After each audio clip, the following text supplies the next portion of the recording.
Thank you for taking the time to watch this video presentation. I hope that it gives you an idea of what my talk is about and that you bring questions if you're interested in coming to the session that I'm part of and have some interesting questions, and maybe I can elaborate on what's discussed here. So this talk is about trying to identify an interesting sort of paradigm that we currently have in in one of our national policies, or an area of national policy.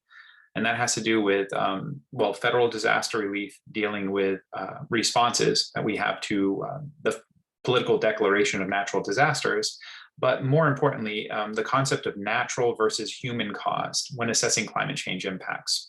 And the importance of this is when we think about the human dynamics and the human response to how we're going to respond to and continue to respond to the ever increasing impacts and effects of climate change. We have to think about what our current policies do and how that influences, those current policies influence the actions we take, or whether they actually prohibit us from taking certain actions. To sort of set the stage, this is just to show you that in the United States, people are aggregated. Dense population centers are aggregated in coastal areas. This example is of New England, where I do much of my research. But we can see that coastal zones, coastal states, and coastal zone counties represent the majority of not only the population in terms of the people, but also in terms of the economic output. And so relative to the amount of population in the entire United States, coastal zone areas have a disproportionate economic output per population. And a lot of that has to do with a number of historical factors, but also the fact that, coastal areas are destination areas. You find a lot of our sort of cities located, and this isn't just in the United States, but also globally. A lot of major metropolitan areas are located along coastal routes or within coastal watershed areas. That creates a set of expectations and circumstances, a sort of historical antecedent that creates a level of path dependence that has a number of complexities that currently exist. And in the United States, categorically, there are these sort of three categorical complexities that sort of interact with each other. There's public subsidies. There is the amenity value that's associated with coastal real estate. Coastal real estate tends to be much higher in value relative to the same type of property and same footprint inland. And this is very different from sort of flood zone areas. If you think of sort of the Midwest, whether it's the Mississippi or other major river systems that we have where they have flooding events, usually in the spring, potential for flooding events for riverine areas, not for coastal areas, but for rivers. And what you find is that, real estate that is located within those flood zones in river areas is devalued. It's cheaper to buy that real estate than it is to buy an analog of that real estate just outside of the flood zone.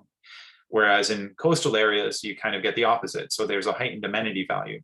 And that really is important for things like local tax base, the real estate market. A lot of those sort of coastal regions, there's a lot of financial dependency on that amenity value. And that's not just for the real estate itself, but it's also for, say, if you're Florida, for example, or other areas that have, destinations of beaches and sort of those natural sort of, with the sand and the coastal zone, those natural coastal zones that are draws for tourism and other investments. And then you have capital investment pre and post hazard. So we have a whole set of disaster economics and how that influences risk perceptions, the way in which we respond to and deal with what are natural disasters. So, we have a federal government and taxpayer funded subsidies that help to bolster development in coastal areas and help to increase and prop up the amenity values of those coastal regions. And then we have, if there is something that happens, we have a significant amount of capital investment. That sort of a whole process that's sort of a complex interaction between not only our subsidies prior to something bad happening, but also the inherent subsidies and other mechanisms, financial mechanisms that occur after a disaster happens. One of the ways to think about this is to consider the notion of the term natural. And what is natural in climate change? And here we just have 3 graphs over time showing changes in temperature and the drivers of those change. And this is from the 4th National Climate Assessment, the most recent here in the United States. And you can see in the upper left that natural drivers, including mainly volcanic, solar, and orbital, and what we observe in terms of temperature changes. So we can see what are the natural mechanisms that could cause that change, and they really are disassociated. They're not correlated to what we observe. And then we can look to the right at the human influences, B, and you can see there that the human drivers, greenhouse gases, ozone, land cover, aerosols, you can see those, and you can see that in the red, all the human drivers sort of correlated together, and how that line fits more with what we observe. And then once you fit all of the human and natural influences, that would be graph C here, you'll notice that there's a strong correlation. So the point is, it's really important to understand that, it is human activity that is mostly correlated with the observed changes in temperature that we're seeing. And that's what the science shows. Now, why is that important? Because if we think about from a policy standpoint, we have in the United States taxpayer-funded relief from disaster. And that is given generously when the harm is determined to be naturally occurring or otherwise outside of direct human control. And I think of COVID as a really good example over the past year or so, but also hurricanes and other what you want to call natural hazards.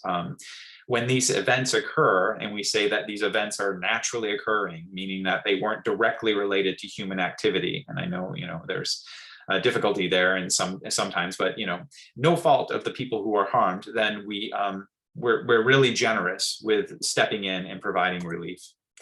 We're not so generous when the harm is seen to be connected to human influence. And I think the economic recession of 2009 is maybe a good example that most people can connect with. And you remember, not just in the United States, but also globally, a real hesitance by governments to provide a lot of relief. You can actually juxtapose COVID with the economic recession. So you have banks, you have financial systems, you have governments, all kinds of decisions trickling down to homeowners buying houses at accelerated prices without having sufficient down payment. All kinds of decisions that led to effectively a really bad outcome in terms of an economic harm. But that's usually things that happen that are like that are connected to human decision making or human influence are not seen as something that the government wants to step in and provide relief. And they call that, I think if you remember the term moral hazard, it does create a moral hazard because it incentivizes bad decision making or taking risk or risk taking without internalizing the cost of that risk. That's the traditional. But when it happens outside of human capacity, it's seen as something that's naturally occurring. So the problem here is that that's how we act in terms of our taxpayer-funded relief from what we call disasters. But meaningful climate policy requires humanity accept responsibility for that human cause that we saw in the previous slide, that humans are drivers of the increasing temperature and climate change that we're experiencing. And so the responsibility engenders. So if climate policy works well, then the public has an acceptance and understands it has obligations, meaning that there's a sense of responsibility individually and collectively for the temperature increases and the associated effects of climate change that we're seeing. So then if humans are responsible, the question becomes, how do we define and share that responsibility, right? How do we define it individually and collectively? Do we act more like national governments during the economic recession? Do we say that, look, if you decided to buy a home along a coastal area that's in a significant flood hazard area, that's very likely to flood, and certainly more likely to flood in the future than today because of sea level rise, then you really sort of buyer beware that you're responsible, that there's no longer going to be government coming in and doing disaster relief, providing you with all kinds of financial resources to help you, or subsidizing the cost of public flood insurance, for example. The idea is, do we protect against moral hazards? Because the sort of a situation where the individual can externalize the risk because government's subsidizing that externalization of risk. I mean, so the question we have to come to is that how do our existing policies really deal with this notion of responsibility? Do we act more like national governments during an economic recession, or do we continue to provide direct and subsidized relief that supports decisions to build and rebuild in increasingly hazard coastal areas? It is a fundamental question, and our answer to that question has a lot to do with how we're engaging in our policy right now. In terms of matching fault to policy goals, we currently assume the harm associated with climate change is natural when dealing with the effects of that harm. And that's an important point to make. Our policies currently deal with harm associated with climate change, whether that's increased intensity, frequency, and duration of floods or coastal damage, hurricanes, those sort of things. We assume that harm is natural in the way that we respond to it, with disaster relief and both implicit and explicit subsidies. And as a result of that, those assumptions misdirect resources. We end up spending limited resources that are, and taxpayer funded at the beginning to develop, redevelop, and protect increasingly dangerous areas. And we need to understand how existing policy does that, because if we don't, then we're not in a position to really make substantial change. We can come up with really good ideas and really good solutions, but they really don't get implemented because they come into conflict with these existing policy paradigms. So the assumptions misdirect resources, and they also reinforce public expectations in two ways. They extend a narrative that climate-related harm is natural, that it's naturally occurring. So for the public, they think, this is something that's outside of my direct control and my direct responsibility, and therefore my obligation to it is limited. So when you come to me and you say, hey, we need to sort of have a carbon tax or some other way of internalizing the effects, it's less likely that I might be receptive to that, because I'm living in a world where I externalize that on a regular basis, where I really I'm not taught to internalize those costs. And you incentivize externalizing the harm and therefore the risk. Ultimately, this inhibits adoption of direct climate change policies that attempt to internalize risk. So what happens is those pre-existing policies really do act as barriers to new policy directions. And thinking about new policy directions really gets frustrated simply by not entertaining the impacts and effects of these pre-existing policies. And that's a really important point to understand. In effect, it creates that moral hazard, or the heads I win, tails I lose. I can make bad decisions or take risks, and then if the risk ends up coming true, I'm not responsible for the cost of that risk. The solution, the ultimate solution here, really, if we wanted to simplify it, is that existing policies need to be reanalyzed, and they need to be analyzed under an existing climate paradigm, particularly policies that deal with, this sort of substitution for, saying if it's happening in nature, then it's natural, regardless of human interaction, right? That nature equals natural all the time. If it's a hurricane, it's a storm, because we can't identify a specific individual who caused it, or human caused directly or indirectly.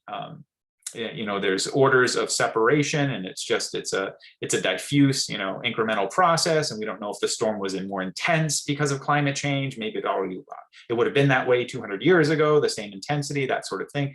We need to really stop saying that natural influences are equivalent to human influences. So we need to re-examine existing policies and really think about how existing policies either, create the false impression that all of these things that are happening just because they happen in nature and cause harm are dealt with from a natural perspective, a no fault perspective, versus actually starting to implement fault.